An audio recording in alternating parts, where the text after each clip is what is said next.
When you make up 40% of the population, you're not a minority. So how did we end up on the outside looking in? And was there a promise made? Yes, as I understand it, there was a promise made that 15% of the business would go to minority-owned businesses and women-owned businesses, I understand.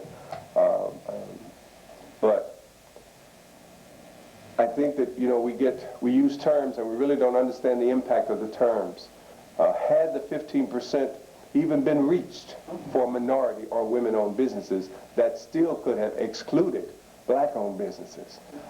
Because if we just throw the term minority around and all of us jump into that big cauldron, then there are other businesses, other minority businesses, such as Indian and Arab businesses that can go in and get a significant portion of that 15%. So my question is, how much of a percent of the business is going to black-owned businesses, not minority-owned businesses, black-owned businesses? I think that is the question that we, as black citizens of Cincinnati, have to deal with. First of all, I think that we approached this whole stadium issue improperly, in the wrong way, collectively. I always deal in collective terms when it comes to the black community, and I think that when it occurred, I hate to say we should have, but it seems to boil down to that all the time. We're always dealing retrospectively. We should have brought a different group of folks together, or an additional group of people together at the table to really negotiate an agreement, if not a contract. I understand they couldn't negotiate a contract, but really an agreement that could have been executed immediately thereafter. I think where we made some of our mistakes was that we brought the process to a certain point, and certainly those folks who were at the table should be commended for that. They opened the door to the process. But then immediately thereafter, there should have been another group to come in and to say, okay, here's how we're going to make sure this happens. There was no process that took place after that first stage. Well, I know the city of Cincinnati has a program that gives a certain percentage of contracts to minority-owned businesses. There's the word again, minority-owned businesses and women-owned businesses. My thinking is this: I don't want there to be a ceiling. If we're going to deal in percentages, let that percentage be the floor.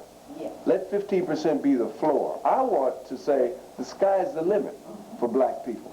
I don't want to say, well, we have 15% sitting out there, let's go get that 15%. No, let's go get 50%. If we're prepared, and as our businesses grow, we can get more than 15%. So I don't settle for that. I don't settle for putting ceilings on it. You can have a floor, but don't give me a ceiling. I don't want that. I'm completely in agreement with you because they don't limit us to spending 15%. Exactly. Exactly. You just hit the nail on the head. That's right. You can spend as much as you want, but you can only make 15%. It doesn't make any sense.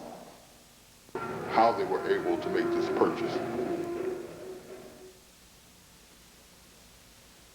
We decided to form a group. We call ourselves the Avondale Coalition of Churches, which is comprised of Southern Baptist, Carmel Presbyterian, Corinthian Baptist, and Greater New Hope Baptist. The ministers at the time were Reverend Milton.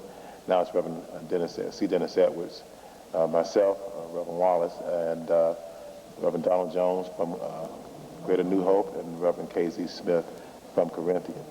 And so we worked together, and we worked with the city, and were able to secure a HUD loan for the purchase of the shopping center. We secured a property manager, C.B. Richard Ellis is our property manager, and they were one of the few property managers companies that came forward to say, hey, we would be willing to work with you and help you get this shopping center up and going. One thing I would say that early on we tried to identify some property managers that had, in the African American community, that had the kind of expertise to help us, but there were none.